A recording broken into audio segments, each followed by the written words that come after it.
قریب 2 سال پہلے میرا ایک یوٹیوب چینل تھا، بلکہ ہے، جو کہ ایک ولاگ چینل تھا، اور اس چینل پر قریب میرے 2000 سے 2200 کے قریب 2200 کے قریب اپروکس وہ سبسکرائبر تھے۔ اس چینل پہ اتنے سبسکرائبر لانے کے لیے اور اس چینل پہ کئی سارے اچھے خاصے ویوز بھی آئے کئی سارے ویڈیوز پر، کافی زیادہ اس پہ محنت میں نے کی تھی، کافی زیادہ ٹائم دیا تھا اور کافی پیسے بھی اس پہ خرچ ہوئے تھے۔ چینل کو وہاں تک لانے میں کافی زیادہ میں نے قریب 2 سال کے قریب اس پہ محنت کی تھی، اور اس چینل پر یوٹیوب نے مجھے وہ اسٹرائک دیا تھا۔ اس کی وجہ یہ تھی کہ میں نے ایک 30 سے 40 سیکنڈ کی ویڈیو غزہ اور اسرائیل کے بیچ میں جو وار ہو رہے تھے اس سے ریلیٹڈ میں نے ویڈیو شیئر کیے تھے، اور ہمارے چینل پر اگر دیکھا جائے تو کسی بھی طرح کا ایسا کوئی بھی فضول کا کوئی ویڈیو نہیں ملے گا آپ کو، اور میں نے زیادہ تر کسی بھی طرح کا کوئی فضول ویڈیو میں نے ڈالا بھی نہیں ہے، نہ ہی ایسا کوئی کامیڈی انٹرٹینمنٹ یا کسی کا کاپی پیسٹ کرنا، ایسا کچھ بھی نہیں۔ میں نے اپنا جینوئن ویڈیو اس پہ ہمیشہ شیئر کیا تھا۔ میرے اندر میں ایک بات پیدا ہو رہی تھی کہ اگر میرے پاس کچھ آڈینس ہے ہمارے چینل پر، تو کیوں نہ یہ جو ظلم ہو رہے ہیں اسرائیل کا غزہ کے اوپر، یہ کہیں نہ کہیں اس پر ہمیں بولنا چاہیے۔ اور کہا جاتا ہے کہ اگر آپ ظلم کو دیکھ رہے ہو اور اس کے اوپر خاموش ہو تو کہیں نہ کہیں آپ اس کے ساتھ کھڑے ہو۔ تو میرا یہ ویڈیو بنانے کا پرپس یہ ہے کہ میرا تو ایک چھوٹا چینل تھا اور وہ کوئی مونیٹائز بھی نہیں تھا، اور قریب اگر میں کچھ سمے اور محنت کرتا اور میرے چینل پہ اسٹرائک نہ پڑتا تو ہو سکتا ہے وہ اب تک مونیٹائز ہو چکا ہوتا۔ لیکن یوٹیوب نے کیا کیا کہ میں نے جو 30 سے 40 سیکنڈ کے جو ویڈیو ڈالے، اسرائیل کا غزہ کے اوپر اٹیک کرنا، وہاں کے لوگوں کے اوپر ظلم کرنا، قتل عام کرنا، معصوموں کو قتل کرنا، بچوں کو، بوڑھوں کو، عورتوں کو قتل کرنا، ان سب سے ریلیٹڈ میں نے زیادہ نہیں، صرف 30 سے 40 سیکنڈ کے شارٹس ویڈیو ڈالے تھے، اور اس پہ میں نے کچھ بولے بھی نہیں تھے۔ وہ ایک شارٹ ویڈیو تھے جو اس وقت وائرل ہو رہے تھے، میں نے اسی کو بس شیئر کیا تھا۔ ویسے مجھے یوٹیوب کے کئی سارے گائیڈ لائن وہ معلوم تھے، لیکن مجھے نہیں پتا کہ بہت سارے ایسے چینل تھے جنہوں نے اس طرح کے کئی طرح کے ویڈیو ڈالے تھے تو ان کو ایسا کوئی دقت نہیں ہوا، لیکن میرے چینل پہ وہ پرابلم ہو گیا اور یوٹیوب نے میرے چینل پر وہ اسٹرائک دے دیا۔ آج تک بھی وہ ہمارا چینل وہ ڈسیبل ہے مونیٹائزیشن کے لیے، حالانکہ اس چینل پہ میں ویڈیو ڈالتا بھی ہوں، اس پہ اچھے ویو بھی آتے ہیں، چاہے وہ لانگ ویڈیو ہو یا پھر شارٹ ویڈیو۔ خیر، مجھے یہ بتانا تھا کہ میرا چھوٹا چینل ہونے کے باوجود بھی میں نے یہ سوچا تھا کہ جو ہو رہا ہے غزہ کے اوپر اسرائیل کی طرف سے، اس کے اوپر مجھے جتنا بھی مجھے جانکاری ہے اس کے اوپر ویڈیو وہ شیئر کرنا چاہیے۔ لیکن میرا کہنا یہ ہے کہ ابھی جس طرح سے جو ظلم کی سارے حدیں اسرائیل اور اسرائیل کی آرمی وہ کراس کر چکی ہے، وہ پار کر چکی ہے، یہ سب کچھ دیکھنے کے باوجود ایسے بہت سارے بڑے بڑے لوگ ہیں جن کے پاس پاور ہے، جن کے پاس پیسہ ہے، جن کے پاس آڈینس ہے، جن کے اچھے خاصے فالوورس ہیں انسٹاگرام پر، فیس بک پہ، یوٹیوب پہ، وہ سارے لوگ کیوں خاموش ہیں؟ اب بات یہاں پر صرف دھرم کی نہیں ہے، بات یہاں انسانیت کی ہے۔ اب انسانیت کی بات آ گئی ہے تو میں ایک پوائنٹ پر، ایک مدعے پہ بھی بات کرنا چاہوں گا کہ اس وقت قریب 2 سال سے اوپر ہو چکے ہیں اسرائیل اور حماس کے بیچ میں، جب 2023 میں جو جنگ شروع ہوئی تھی وہ اب تک وہ چلی آ رہی ہے اسرائیل اور حماس کے بیچ میں۔ قریب 2 سال ہو چکے ہیں، اور اس جنگ کے اوپر ابھی تک کوئی بھی طرح کا پوری طرح سے اسے ختم کرنے کا نظر وہ نظر نہیں آ رہا ہے، اور اس کے پیچھے کہیں نہ کہیں پوری طرح سے امریکہ کا ہاتھ ہے کہ جب ایران نے اسرائیل کے اوپر اٹیک کیا تھا اور جب اسرائیل کو کسی نے برابری کا وہ ٹکر دیا تھا، تب وہاں پر جا کر کے اسرائیل کو جو بہت سارے نقصان ہوئے، اس کے ایئرپورٹ، اس کے ہاسپٹل، اس کے انسٹیٹیوٹ، اس کے سائنس سینٹر، بہت سارے ایسے جو انسٹیٹیوٹ وہ جب دھوست ہوئے، جب ڈیمیج ہوئے، تو اس کے بعد سے اسرائیل کو لگا کہ کوئی ہے جو مجھے آنکھ میں آنکھ دکھا رہا ہے۔ تو ایسے میں امریکہ وہ آگے آتا ہے اور وہ سیج فائر کراتا ہے اور ایران اور اسرائیل کے بیچ میں وار وہ رکوا دیتا ہے۔ لیکن وہی اگر 2 سال سے دیکھا جائے تو جس طرح سے اسرائیل نے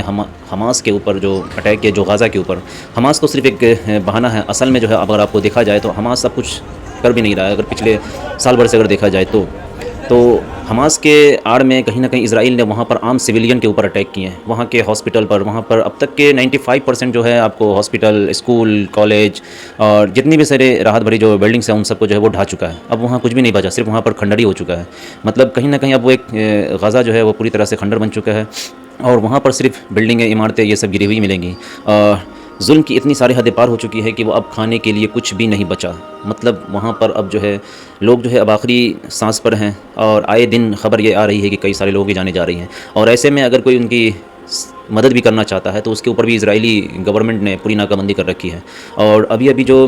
پچھلے کافی سمے سے، پچھلے 20 دنوں میں جہاں مجھے پتہ چلا ہے کہ ایک قافلہ ہے جو کہ یورپ کنٹری، جو کہ اسپین کا، جو یورپین کنٹری ہے اسپین، وہاں کے بارسلونا سے قریب 51 کشتیاں وہ غزہ کے لیے وہاں سے روانہ ہوئی تھی، جو قریب 20 دن کے سفر انہوں نے طے کیا ہے، اور بیتے رات جب وہ غزہ پہنچے ہیں تو اس کے اوپر اسرائیلی جو آرمی ہے انہوں نے ان کے اوپر اٹیک کیا، اور اس 20 سے قریب 21 دنوں کے بیچ کا جو سفر تھا، اس کے دوران ان لوگوں کو کافی زیادہ مشکلوں کا سامنا بھی کرنا پڑا، سمندری لہروں کا، طوفانوں کا. اور یہ کوئی آرمی نہیں تھی، یہ کوئی گورنمنٹ کے امپلائی نہیں تھے، یہ وہاں کے کچھ 40 سے 45 کنٹری کے عام شخصیت تھے، جن میں کچھ جانے مانے بھی تھے، جیسے کہ سویڈن کی گریٹا تھنبرگ، جو کہ سوشل میڈیا پہ زیادہ ٹرینڈ کرتی ہیں لوگوں کے اوپر جو ظلم ہوتے ہیں اس کے خلاف آواز اٹھاتے ہوئے. تو یہ کہیں نہ کہیں ایک سوچنے والی بات ہے کہ اس قافلے میں صرف مسلم نہیں تھے، اس قافلے میں آپ کو غیر مسلم بھی تھے اور اچھے خاصے تعداد میں تھے. قریب بتایا جاتا ہے کہ 1500 سے 1000 کے قریب جو ہے وہ لوگوں کی تعداد تھی، اور 51 سے قریب 52 کشتیاں تھیں. اور یہ کافی، میرے حساب سے یہ میرے جیون کا یہ ایسا پہلا قافلہ ہوگا جو ایک کافی لمبی دوری طے کر کے ایک ایسے مظلوموں کے لیے اپنے کشتیوں پر ان کی راحت بھری سامگریاں لے کر کے وہ جا رہا تھا. اور ان کے پاس کسی بھی طرح کے کوئی ہتھیار بھی نہیں تھے، کوئی بھی رائفل نہیں تھے، کوئی بم نہیں تھے، کسی بھی طرح کا مطلب ہتھیار نہیں تھے ان کے پاس. ان کے پاس صرف ان غازہ والوں کے لیے کھانے پینے کی چیزیں، میڈیکل ایڈز، یہ ساری چیزیں تھیں جو ان کو راحت دیتی. تو ان کا مقصد تھا کہ ان لوگوں کو راحت دینا، نہ کہ کسی بھی طرح کا کوئی اٹیک کا مسئلہ تھا، کیونکہ وہ لوگ عام ناگرک تھے، کوئی کسی دیش کے گورنمنٹ کے نہیں تھے. اور یہ سب سے بڑی سوچنے والی بات ہے کہ وہاں کے جو 40 سے 45 کنٹری کے جو لوگ ہیں، ان لوگوں کو ضرورت پڑ گئی کہ وہ لوگ خود سے ہی کشتیاں لے کر کے روانہ ہوئے غزہ کی مدد کرنے کے لیے. اور ایسے میں جو 57 جو کنٹریز ہیں مسلم، یہ کہیں نہ کہیں ان کے اوپر ایک تماچا ہے کہ ان لوگوں کے ہوتے ہوئے بھی کہ قریب 40 سے 45 کنٹری کے جو لوگ ہیں، وہاں کے عوام ہیں، وہ لوگ مدد کر رہے ہیں. وہ لوگ کشتیاں لے کر کے ایک لمبی سفر طے کر کے، ایک سمندری سفر طے کر کے، جو کہ کافی زیادہ خطروں سے بھرا پڑا ہوتا ہے، کیونکہ ان لوگوں کو دیکھا جائے تو وہ کوئی بہت بڑے اس سفر کے ماہر نہیں تھے، کیونکہ اکثر جو ہے اس سفر میں جیسے نیوی ہوتے ہیں، یہ سب ہوتے ہیں، تو ان لوگوں کو ان سب کا ایکسپیرینس ہوتا ہے. اگر اس دوران کوئی گھٹنا بھی ہو جاتی ہے تو جو نیوی جیسے آرمی ہوتی ہے تو وہ لوگ اس کو ہینڈل کر لیتے ہیں. اب یہ عام ناگرک ہیں وہاں کے قریب 40 سے 45 کنٹری کے، تو ان لوگوں کی ہمت کو میں سلام کرتا ہوں، ایسے لوگوں کو، کہ انہوں نے دھرم کو نہیں دیکھا، انہوں نے انسانیت کو دیکھا. کہ جہاں انسانیت کا قتل عام ہو رہا ہے، وہاں پر کوئی مسلم نہیں، کوئی غیر مسلم نہیں، وہاں پر لوگوں نے انسانیت دیکھ کر کے ان کی مدد کے لیے آگے بڑھے. اور بہت سارے غیر مسلم میں تھے. وہیں اگر دیکھا جائے تو ہمارے دیش میں ایک بہت سارا ایسا طبقہ ایسا بھی ہے جو یہ کہتے ہیں کہ ہمارے دیش میں رہ کر یہ لوگ فلسطین کا سپورٹ کرتے ہیں. بات فلسطین کا سپورٹ کرنے کا نہیں ہے،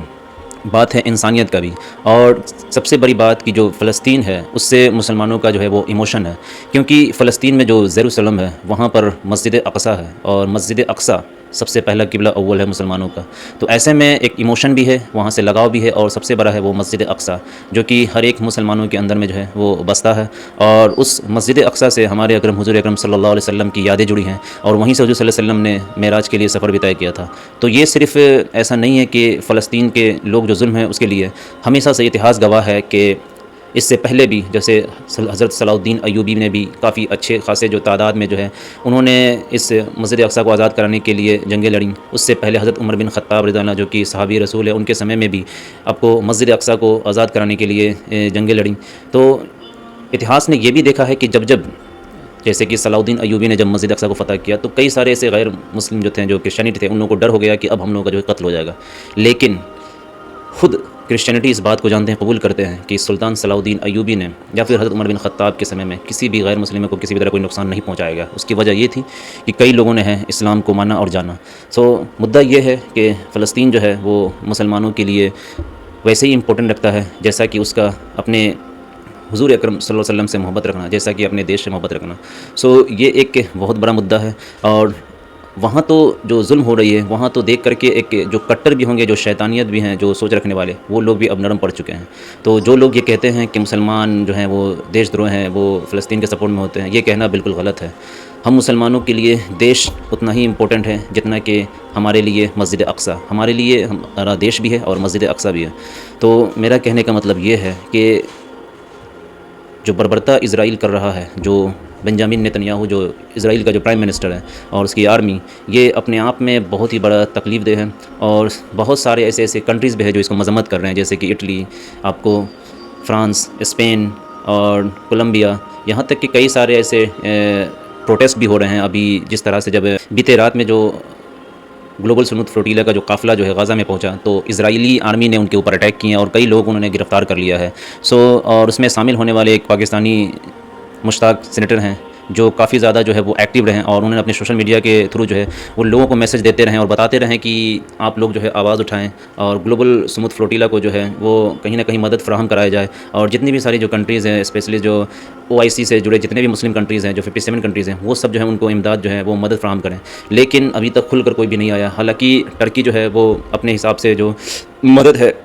اس نے جو ہے اپنے شپ بھیج کر کے مدد کے لیے اپنا ایک ضرورت دکھایا ہے، اور اپنے کئی سارے جو ہے انہوں نے اپنے جو گورنمنٹ جو اکاؤنٹس ہے اس کے ذریعے جو ہے انہوں نے اپنی باتیں بھی شیئر کی ہیں کہ جو اسرائیل جو کر رہا ہے یہ بالکل غلط ہے اور یہ انسانیت کے خلاف ہے۔ تو ابھی تو بہت سارے ایسی کنٹریز جو ہیں وہ کھل کر کے نہیں آئے ہیں، لیکن یہ ایک ایسا معاملہ ہے جہاں پر پوری کنٹری جو ہے، بلکہ ہر ایک کنٹری کو جو ہے وہ اس مدعے پر آگے آنا چاہیے اور اسرائیل کا مذمت کرنا چاہیے، کہیں نہ کہیں اسرائیل کے خلاف جو ہے وہ کھڑا ہونا چاہیے۔ اور ایسا نہیں ہے کہ یہ مسلمانوں کے خلاف ہو رہا ہے، چاہے کسی کے بھی خلاف ہو، چاہے وہ غیر مسلم کے خلاف ہو، جتنے بھی غیر مسلم ہیں، چاہے وہ کرسچینٹی ہو، ہندو ہو، بودھ ہو، جین ہو، جب ظلم ہو رہا ہو تو ہر انسان کو جو ہے اس کے اوپر آگے آنا چاہیے، کیونکہ دھرم جو ہے وہ انسان کو انسانیت بننا سکھاتا ہے، نہ کہ ایک دوسرے سے لڑنے کا۔ ہاں، ہر کسی کے اپنے اپنے عقائد طریقہ ہے کہ کسی کو اپنے بھگوان کو مانگنا ہے، تو کسی کو، ہم مسلمانوں کو جو ہے ہم کو اللہ کو ماننے والے، اللہ کے رسول کو ماننے والے ہیں، تو کرسچینٹی جو ہے وہ جیسس کرسٹ کو مانتے ہیں۔ تو ویسے بھی سبھی کے اپنے اپنے جو ہے عقائد ہے، طور طریقے ہیں۔ اس کا مطلب یہ نہیں ہے کہ دھرم کے آڑ میں ایک دوسرے کے خلاف اتنا زہر گھول دیا جائے کہ جب انسانیت کا قتل عام ہو تو اس وقت چپی ہو، لیکن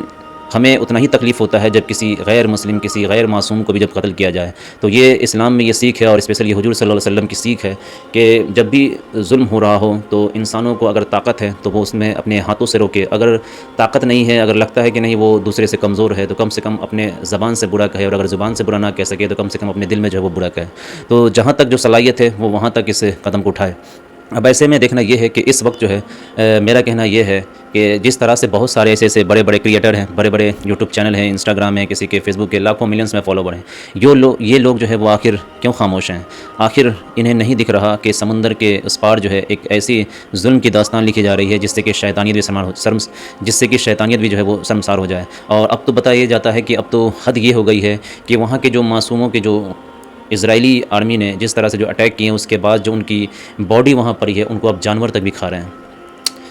یہ کتنی بڑی دردناک، خوفناک اور یہ روح کانپنے والی سننے کے بعد جو ہے یہ کافی زیادہ افسوسناک ہے کہ وہاں پر ان کے شریر کو کفن بھی نہیں مل رہا ہے۔ مطلب وہاں کے جو مظلوموں کی جو شریر پڑی ہوئی ہے، جن کی باڈی، ان کو جانور بھی اب کھا رہے ہیں۔ یہ میں نہیں کہہ رہا، یہ بڑے بڑے جو ابھی سوشل ایکٹیوسٹ ہیں اور اسپیشل جو ہیں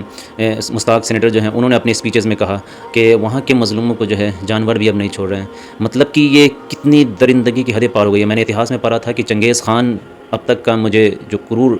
جو انسانیت جب سے اس دنیا بنی ہے تب سے لے کر انسانیت کا جو یہ سلسلہ رہا ہے، اس میں نے چنگیز خان کو کیا دیکھا کہ یہ جب اپنے جو سیناؤں کو لے کر کے جس راستے سے نکلتا تھا اور وہاں جو قتل عام مچاتا تھا، وہاں پر لوگوں کو قتل تو کرتا تھا، اس کے بعد اس کے سروں کی کھوپڑیوں کے مینار کھڑے کیا کرتا تھا۔ وہ سمے جو ہے ہم لوگوں نے تو نہیں دیکھا، لیکن آج جو ہے قریب قریب ہو بہو وہ چیز ہم دیکھ رہے ہیں کہ جس طرح سے انسانی زندگی کا قتل عام کر رہا ہے۔ آخر ٹیررسٹ کون ہے؟ آخر آتنکوادی کون ہے؟ آخر دہشت گرد کون ہے؟ اب اس سے بڑا دہشت گردی کا ثبوت کیا ہو سکتا ہے؟ میرے حساب سے اس وقت کا، اس صدی کا سب سے بڑا دہشت گرد اسرائیل کا پرائم منسٹر بنجامن نتنیاہو ہے۔ اسرائیل کا پرائم منسٹر بنجامن نتنیاہو ہے۔ اسرائیل کا پرائم منسٹر بنجامن نتنیاہو ہے۔ مطلب کہ دنیا کا سب سے بڑا دہشت گرد بنجامن نتنیاہو، اس کی آرمی، اور دنیا کا سب سے بڑا جو دہشت گرد گروپ وہ ہے اسرائیل گروپ۔ اور یہ کوئی دیش نہیں ہو سکتا ہے، کیونکہ دہشت گردی کرنے والے جو ہے ان کے دیش نہیں ہوتے ہیں، ان کا کوئی شہر نہیں ہوتا ہے، ان کا کوئی قصبہ نہیں ہوتا ہے۔ یہ درندے ہیں۔ یہ وقت کا ایک طرح سے میں کہہ سکتا ہوں چنگیز خان ہے، جو ظلم کے سارے حدیں جو ہے وہ کراس کر رہا ہے اور انسانی زندگی جو ہے اس کا مزہ لے رہا ہے۔ بہت سارے لوگ جو ہیں ابھی بھی اسرائیل کے سپورٹ میں ہیں کچھ، اور میں دوسرے سے کیا کہوں، یہاں تو اپنے ہی صف میں جو کھڑے ہیں وہی غدار بیٹھے ہیں، اور ان میں کئی سارے عرب کنٹری بھی ہیں۔ سو میرے بولنے سے تو کوئی بڑا اثر ہو نہیں سکتا ہے، کیونکہ میں کوئی بہت بڑا فیس اور بہت بڑا چینل یا سوشل میڈیا میرے اکاؤنٹس نہیں ہیں۔ میرے پاس جتنے بھی ہیں اور جو میرے اندر میں جو باتیں ہیں وہ میں باتیں شیئر کر رہا ہوں، چاہے وہ 100 فالوور ہو، چاہے وہ 500 فالوور ہوں۔ سو میرے اندر جو بھی چیزیں، اپنی باتیں جو ہیں وہ آگے اس اپنے چینل کے تھرو جو ہے وہ رکھ رہا ہوں۔ باقی میرا کہنا یہ ہے کہ آپ لوگ جو ہے جتنے سارے جو ذمہ دار ہیں، اگر آپ میں جتنی بھی صلاحیت ہے اس حد تک جو ہے آپ اس کی مذمت کرو، آپ اس کے خلاف آواز اٹھاؤ۔ اگر آج نہیں آواز اٹھا پائے تو شاید آنے والے کل میں بھی جو ہے آواز اٹھانے کے لائق نہیں بچو گے۔ اور جس طرح سے ابھی جو مدعا غزہ کا ہے، ایک اور مدعا ہے جو ابھی لداخ میں چل رہا ہے، جو کہ سونم وانگ چک کے خلاف جو ہو رہے ہیں، یہ بھی ایک مدعا ہے۔ تو اس پر جو ہے ہم بہت ہی جلد جو ہے اس پہ بھی ہم ویڈیو اپنے باتیں باتیں جو آپ کے ساتھ میں شیئر کرنے والے ہیں. سو ابھی جو ہے اسپیشلی یہ بتانا تھا کہ غزہ کے لیے اس وقت حالات اور بھی جو ایک امید کی کرن تھی، جو حالات بہتر ہونے والے تھے، اور جو گلوبل سموتھ جو فلوٹیلا جو قافلہ تھا، جو انسانی زندگی کا ایک اہم ترین قافلہ تھا، وہ اس امید سے آیا تھا کہ وہ غزہ کے لیے سامگری جو ہے ان کے تک پہنچائے گا اور لوگوں کو راحت کی سانسیں دے گا. تو کئی سارے لوگوں کی امیدیں تھیں کہ اب اس قافلے کے ذریعے جو ہے وہاں کے لوگوں کو راحت ملے گی، لیکن یہ چیز قیاس لگائے جا رہے تھے کہیں نہ کہیں جب گلوبل سموتھ جو فلوٹیلا ہے جب وہ غزہ کے قریب جو انٹر کرے گا تو کہیں نہ کہیں اسرائیل جو ہے اس کے اوپر اپنے اٹیک ضرور کریں گے. اور ہوا بھی، اسرائیلی آرمی نے اپنے ڈرون کے ذریعے ان کی نگرانی کی، ان کے اوپر اٹیک کیے، ان کے اوپر پانی کے چھڑکاؤ کیے ہیں، کئی سارے ایسے انجام دیے کام کو اسرائیلی آرمی نے، اور ان لوگوں کو قریب بہت سارے ایسے جو لوگوں کو جو ہے اس نے قید بھی کر لیا ہے. اور جس طرح سے سوشل میڈیا کے تھرو جو ہم لوگ کے بیچ جو ویڈیوز آ رہے ہیں وہ افسوسناک ہیں، اور کئی سارے لوگ جو ہے وہ موبائل بھی ہیک ہو چکے ہیں، اور کئی سارے لوگوں کے جو ہے نیٹ ورک بھی فیل ہو چکے ہیں، اور کوئی بھی طرح کا میسج بھی نہیں آ پا رہا، لیکن پھر بھی وہ لوگ کسی بھی طرح سے جو ہے وہ میسج پہنچا رہے ہیں. اور کافی زیادہ ایک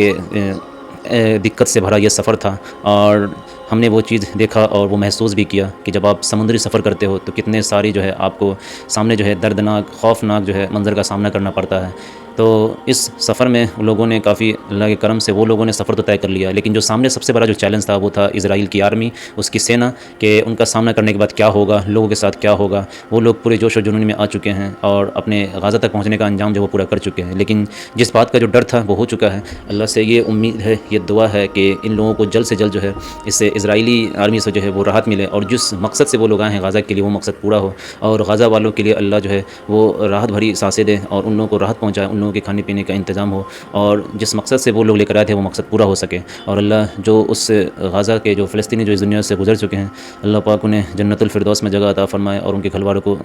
گھر والوں کو جو ہے وہ صبر عطا فرمائے. سو آج کا اس ویڈیو میں بس اتنا ہی تھا، ملتے ہیں ایک اسی طرح کے خاص ویڈیو میں. خدا حافظ.